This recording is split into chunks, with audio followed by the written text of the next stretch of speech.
Olá, boa noite pessoal da hidrologia, então, controle ambiental. Pensei em fazer um pequeno vídeo para dar uma retomada naquilo que nós fizemos, né, até agora. Então não avançou assim grande coisa, né? A gente começou um curso um pouco mais tarde e também tivemos 2 aulas presenciais e 3 aulas aí com atividades, na verdade 2, porque semana passada a gente trabalhou. Semana retrasada a gente acabou não trabalhando muita coisa disso. Tá, então assim, só para retomar, até porque na última aula a gente fez por conferência, eu tive um grupo, acho que 9 mais ou menos, faltou alguns, e o meu medo é de quem não está conseguindo estar presencialmente, presencialmente que eu falo seja online, não consiga acompanhar. Então assim, o que é essa disciplina, né? Hidrologia, como fala estudo das águas mas muito no sentido das características geográficas sobre o uso disso, né? Parte de legislação, qualidade, química, isso vocês vão ter outras cadeiras que vão trabalhar, né? Sobre águas, né? Então, hidrologia é um pouco isso. A gente começou, né? Na primeira aula, fizemos assim uma caracterização geral do que é, da importância, da carência, da falta, da disponibilidade, passei um PowerPoint para vocês, né? Tá postado aí no Siga, sobre a distribuição da água no mundo, água no Brasil, água em outros países, quanto de água doce, entender que tem lugares que se disputa, né, a água como um elemento, ele é um elemento mineral e a raridade, a falta, a carência vai trazer, já trouxe em alguns momentos, né, disputa de poços, de reservas, né, e vai trazer muito mais, né, e principalmente hoje a água potável, né, a água pura, boa, né, é cada vez mais carente. E é um grande mercado, um grande negócio, né.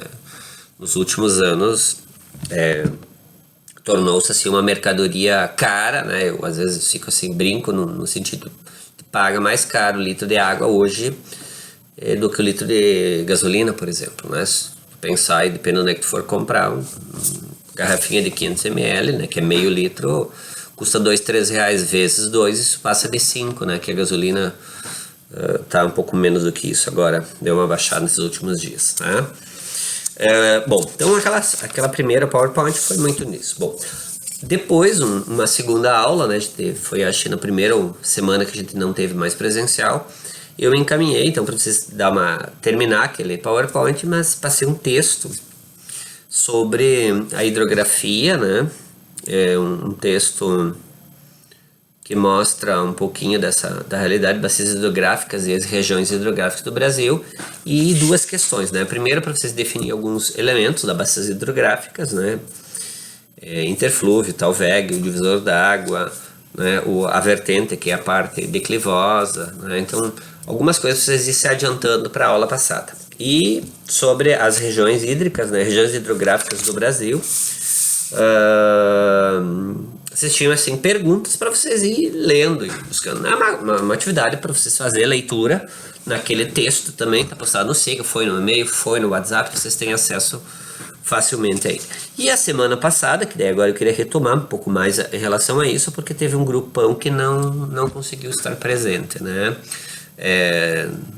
Não sei exatamente ao todo, mudou o perfil da turma, tem alguns alunos que estão aí na turma que a gente não teve uma aula presencial, que acabaram fazendo a matrícula depois do nosso último encontro, né? Então só para retomar isso. Então o que eu trabalhei aí, nós discutimos, eu passei também um PowerPoint sobre bacias hidrográficas, especificamente de uma primeira parte, né? E aí tem umas questões conceituais, umas questões importantes. Então, para retomar brevemente isso da última aula, né?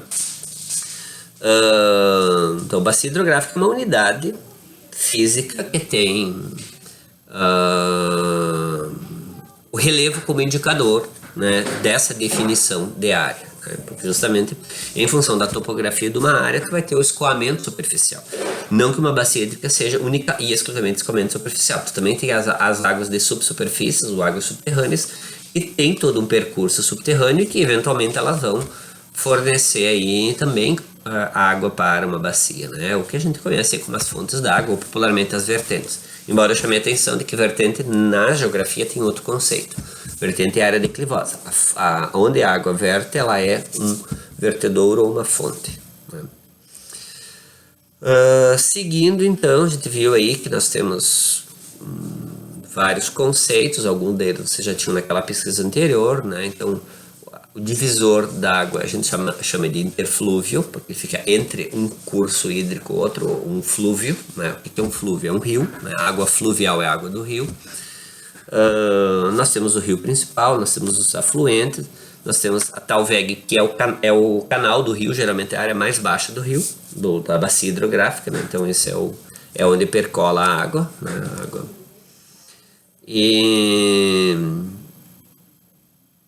E os canais, né? O canal principal, o afluente, subafluente, né? O local onde a água sai também, né? Que é o exoterro, né? Bom, o que mais? Mostrei aí nas lâminas, vocês podem acompanhar a questão da delimitação de uma bacia hidrográfica. É uma atividade um pouco difícil. Bacia hidrográfica é uma unidade que vocês trabalham bastante aí no controle ambiental. Então é importante saber trabalhar com mapas, saber produzir. Eu até postei também um vídeo, né? Eu mandei no próprio PowerPoint, tem lá o link, né? Que vocês podem acessar. É uma aula aí que eu encontrei pronta, né? Não lembro de que grupo, de quem que é, de que professor, mas achei uma aula interessante, né? Ele mostra assim como é que tu vai delimitar uma bacia hidrográfica. Geralmente ela é determinada a partir das curvas de nível. Sempre tu começa da foz dela, né? Do exotório, que é o lugar onde ela vai, a água vai sair. Depois tu vai ver mais adiante que ela pode ir para o oceano, ou ela formar lago, ou ela pode terminar, né, dentro de um continente, né, por evaporação, infiltração, né, as endorreicas e assim por diante. Se vocês seguirem aquele material, estou tentando assinar uma retomada bem rápida, né? Outra coisa que a gente viu é sobre a hierarquia das bacias fluviais, né? O que é uma hierarquia? É um status de dimensão de cada curso dentro de uma bacia. Então a gente começa a partir das nascentes, um curso de rio, né? Uma sanguinha, um canal de água, não nem chama de rio, mas seria assim um rio de primeira ordem, uma sangue de primeira ordem.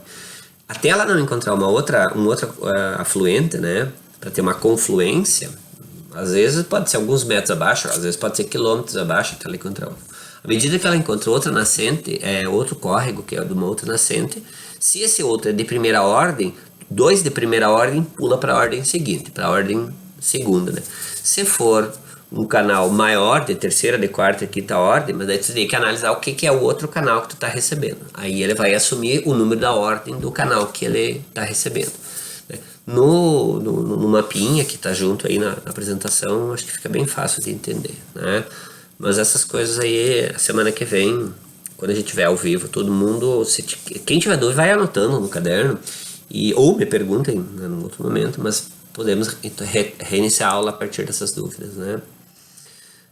Daí tem um exemplo lá, né? Mais um outro exemplo de uma bacia onde tem as ordens de primeira, segunda até de terceira ordem, né? Os rios maiores vai aumentando o número da ordem. Não tem qual é o tamanho máximo que tem. Tem alguns poucos que passam de 10, mas a maioria não chega a 19ª ordem, dependendo do tamanho, né, dos grandes rios, aí, as grandes bacias. Outra coisa, a gente viu os tipos de drenagem. Então, quando um rio nasce num continente e vai para o mar, ele é chamado de exorreico, ou drenagem externa. Por quê? Porque ele sai para fora do continente.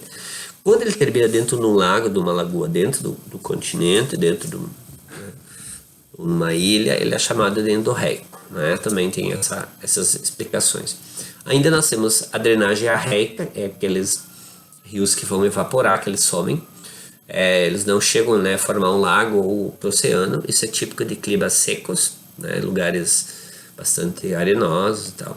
E a criptorreica, que é de terrenos calcários ou algum tipo de terreno que ele tem, formando grandes cavernas que, inclusive, a própria água do rio aos poucos vai fazendo a solubilização desse material, né?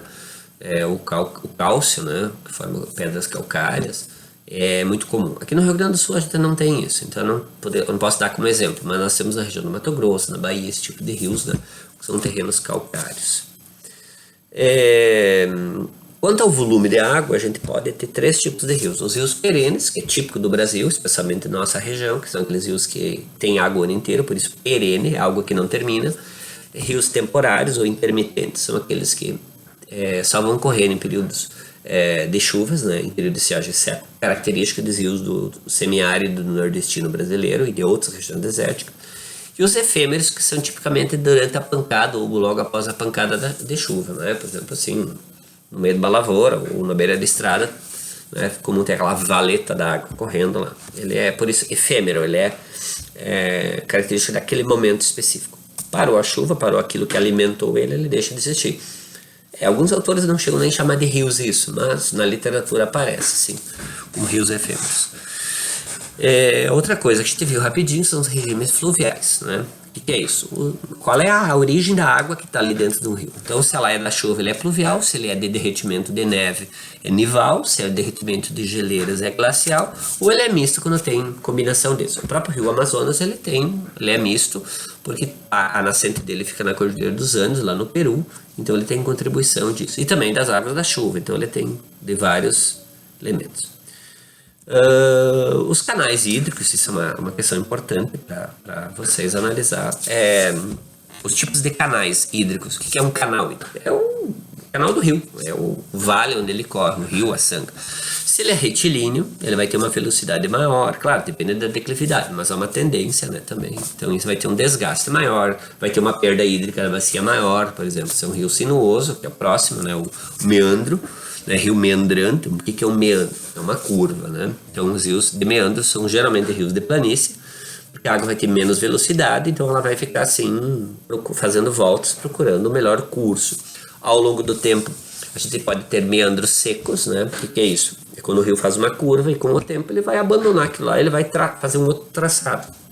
Isso depende se é um rio que tem chuva, por exemplo, quando chove aumenta o nível, e aí ele vai atalhar, criar um outro atalho, ele pode, por exemplo, romper esse atalho e tornar ali um novo curso. Mas isso é um processo lento de muitos e muitos anos, né?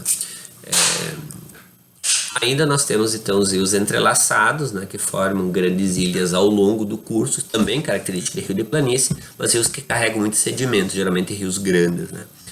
E o Anastomazada é um rio que também encontra terrenos que vão trancar o seu curso natural e eles vão se abrir na verdade já nem é bem uma ilha, ele acaba mudando, separando o curso, ou ilhas muito longas, por exemplo a Ilha do Bananal aqui no Brasil, né, característica, ele só vai se reencontrar 120 km depois, digamos, um braço, outro braço, né, no rio. E as foz dos rios, eu não lembro se eu cheguei a trabalhar. O que é a foz? Foz é o final do rio, é quando ele sai para um oceano, geralmente, para o mar, né, para um lago, quando ele termina, né, ou o esotérico, a gente viu antes também. A foz pode ser em forma de delta, né, como a palavra diz, né, um triângulo, né, ou também a foz pode ser linear, né, quando ele não tem nenhum.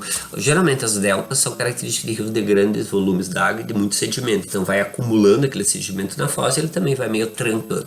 Se tu pensar aqui no Brasil, a ilha de Marajó é uma ilha que se forma no Pará, entre o Pará e o Amapá, bem na foz do rio, e é uma ilha enorme, né? Só para ter uma ideia, entre uma margem e outra margem do rio Amazonas nós temos só 200 quilômetros, né? Isso aí é uma ilha formada, né? Na verdade é um conjunto de ilhas, sendo que a maior é a Marajó, formando essa grande bacia. Pois era isso, então a semana que vem eu vou tentar terminar de corrigir as atividades hoje, posto isso, né? E aí, qualquer dúvida a gente retoma semana que vem, tá? Valeu!